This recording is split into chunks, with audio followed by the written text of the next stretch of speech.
Hello guys, welcome to my channel. So as you know, in the last video we studied about the structure of DNA, and I was thinking about to go from DNA to chromosomes, but before going to chromosome I think we need to understand cell cycle.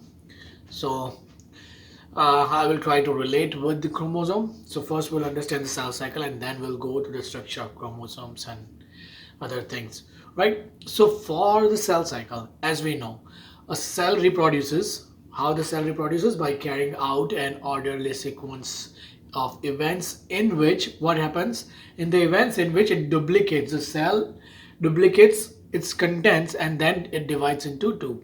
So this cycle of duplication and division is known as cell cycle. So this is a simple definition, and the cell cycle is essential mechanism by which all living things reproduce. Right, so the most basic function of the cell cycle is to duplicate accurately the vast amount of DNA in the chromosomes and then to segregate the DNA into genetically identical daughter cells such that each cell receives a completely copy of entire genome.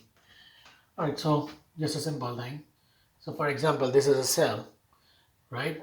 It has, and then it goes through the process of cell division, right? So we will draw like this, something like this process of cell division, and then it goes and it divides into two daughter cells, right?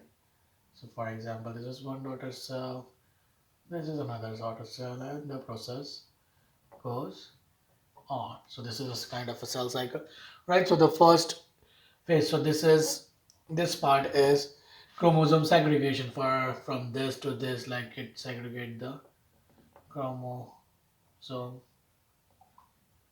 segregation, right? Then it divides into the daughter cells. So these are daughter cells, right? And this both are daughter cells, right? And then again the daughter cell goes to cell growth, and then this daughter cell goes to cell growth and chromosome duplication again, and then the process goes on and on, right? So this is the simplest way to show the cell cycle.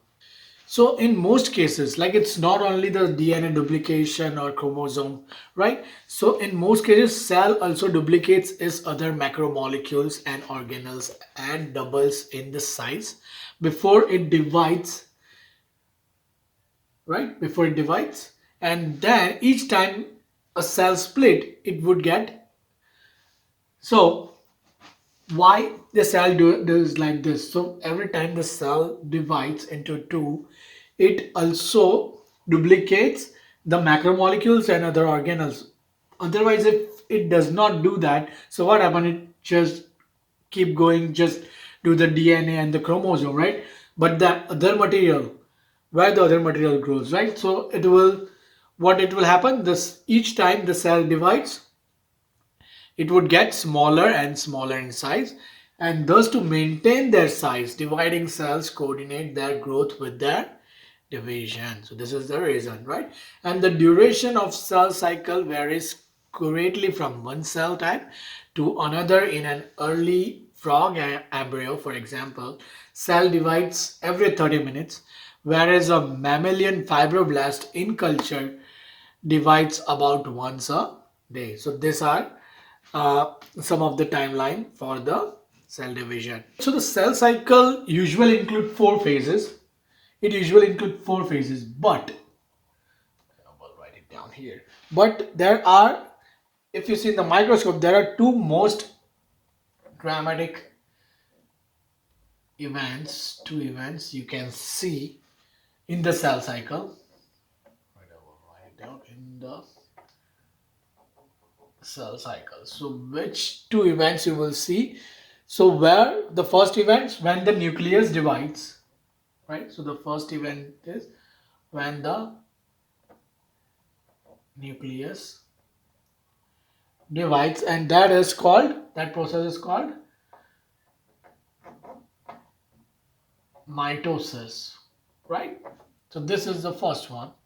And the second one, when the cell later splits into two, when the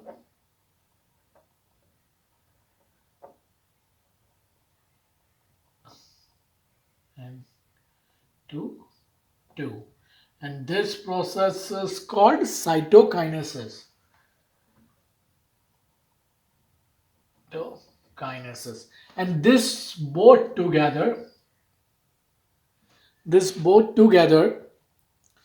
constitute of an M phase. This both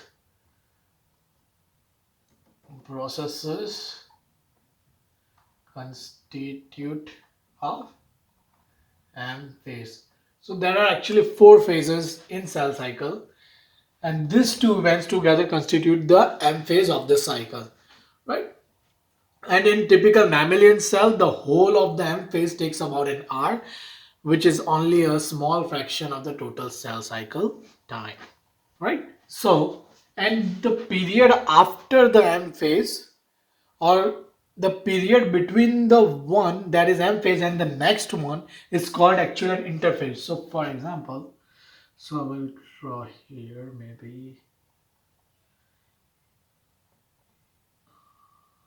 I hope I can draw it around, and I will just draw the entire round here.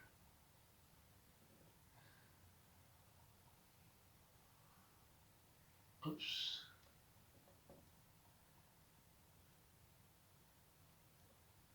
All right. So for example, this one is, where you can see that this one is M phase. So the M phase has, what is has? It has mitosis and also cytokinesis, right? So this M phase constitutes of these two processes, and the phase after the M phase is interphase, right? So this is M phase and this all will be interphase. Right, so this is the M phase, and then after the M phase there is interphase, and interphase mostly constitute for the proliferation of the cell. So this entire phase actually constitute, it's a busy time for proliferating cell, right? But this interphase is divided again into 3 phases, right? So there it is divided into 3 phases. So for example, this is one phase, right? So this will be one. For example, this is S phase and this is G2. So G1 phase, this is S phase, and this is, write it down like this, G2 phase. Right? So G1 phase, so this interphase is divided into 3 phases, that is G1 phase, S phase and G2 phase. Alright, so the S phase is actually why it's S, because, oops, sorry, it's equal to synthesis, right? So during this S phase, the cell replicates its DNA. So what happens in this S phase? Cell replicates its DNA. I will write it down, DNA replication here.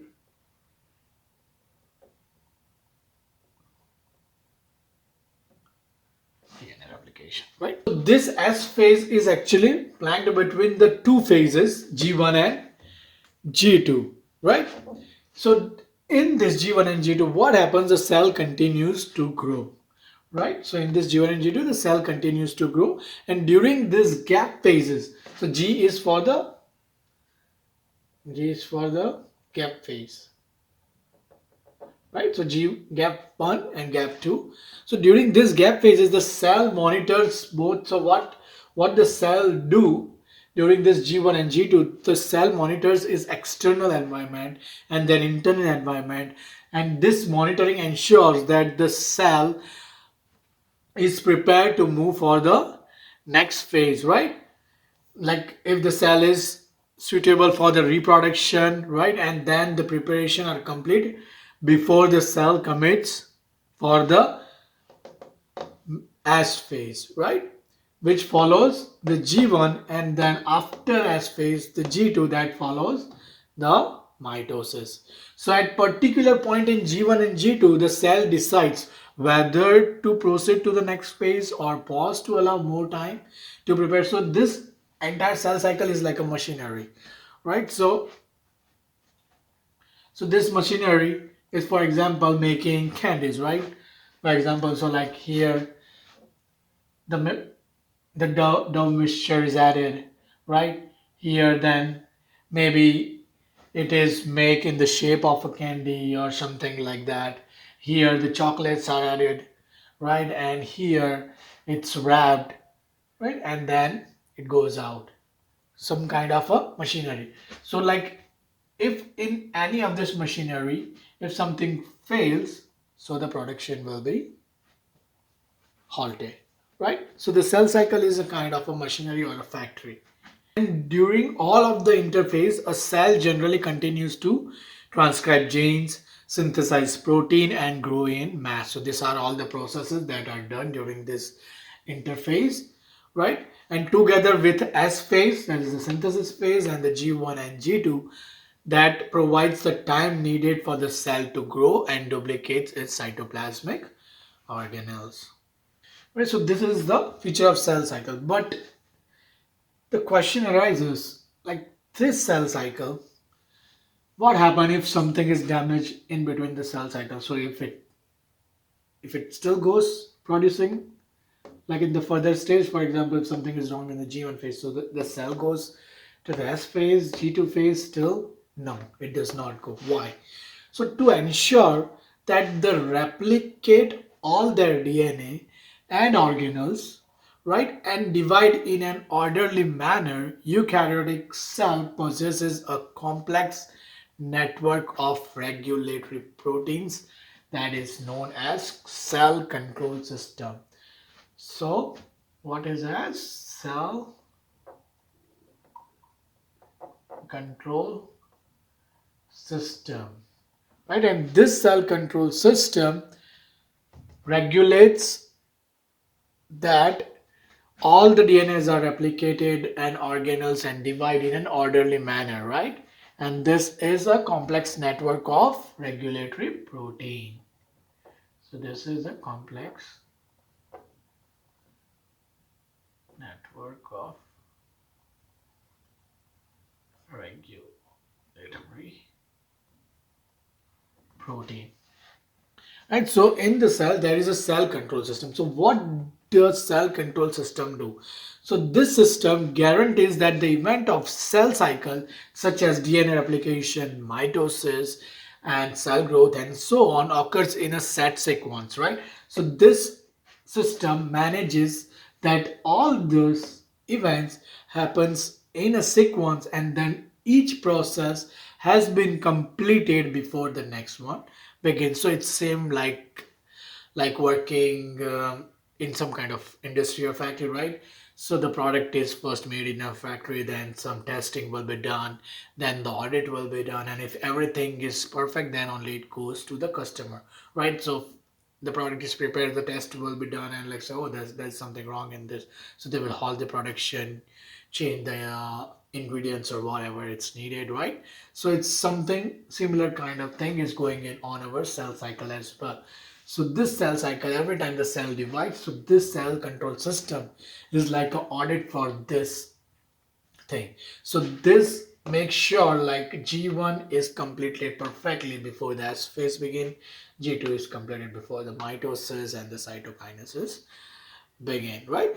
So the, for example, if DNA synthesis is slowed down or stalled, so mitosis and cell division must also be delayed, right? It will be stopped. Similarly, if DNA is damaged, the cycle must arrest in G1S or G2 phase so that the cell can repair the damage either before the DNA is replicated or completed or before the cell enters in the M phase, right?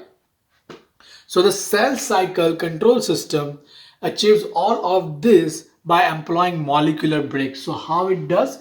It has a molecular brakes, right? So like our car has a brake. So what? This is protein, right? So it's on a molecular level. So it has a molecular molecular brakes, also called as checkpoints to make sure that everything is in perfect order, right? Right, so this molecular breaks or checkpoints, so there are three transition points or checkpoints in the cell cycle. Three transition points or checkpoints in our cell cycle, in this entire cell cycle. So first transition point is from G1 to the S phase. First transition point from G1 to S phase. So it's something around here. I will put as first. So what this first transition point do, that it confirms that the environment is favorable in the for proliferation before committing to the DNA replication. So this first what it does, it checks if the environment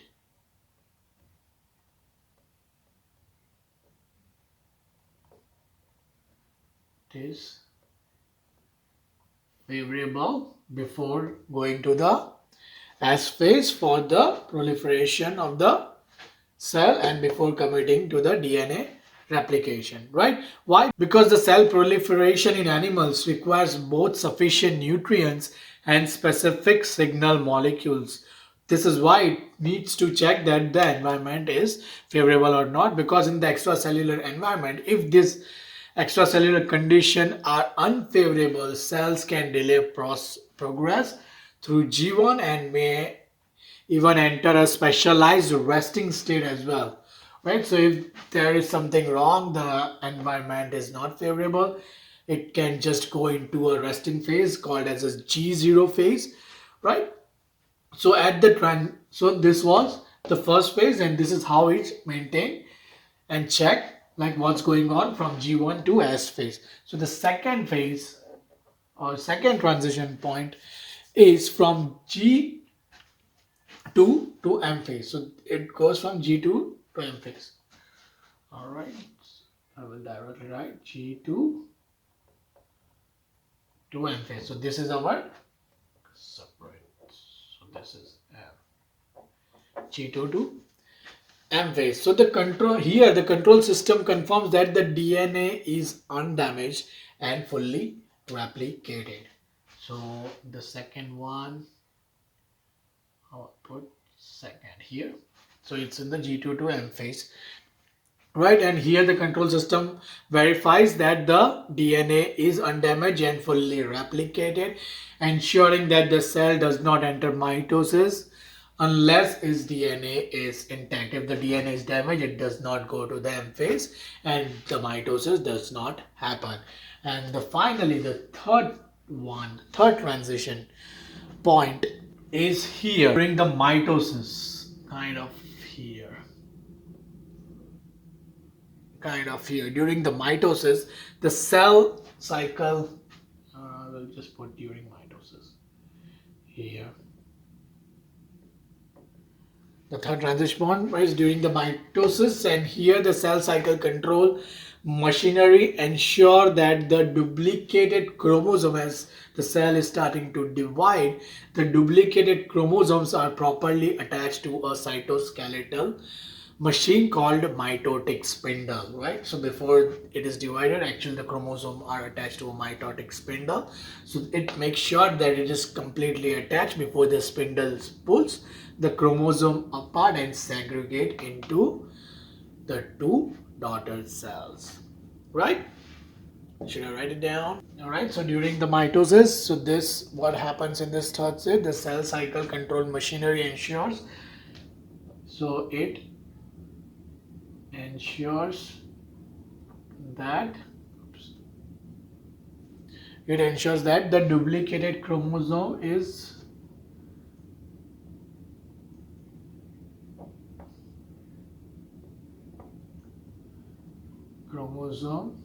attached to the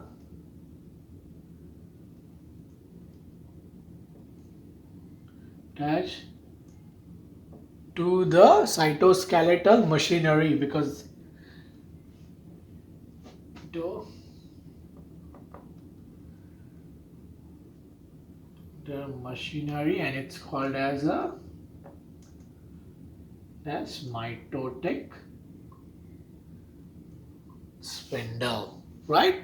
So before the spindle pulls the chromosome apart and segregates them into two daughter cells, and this is how the cell cycle control system maintain the entire cell cycle.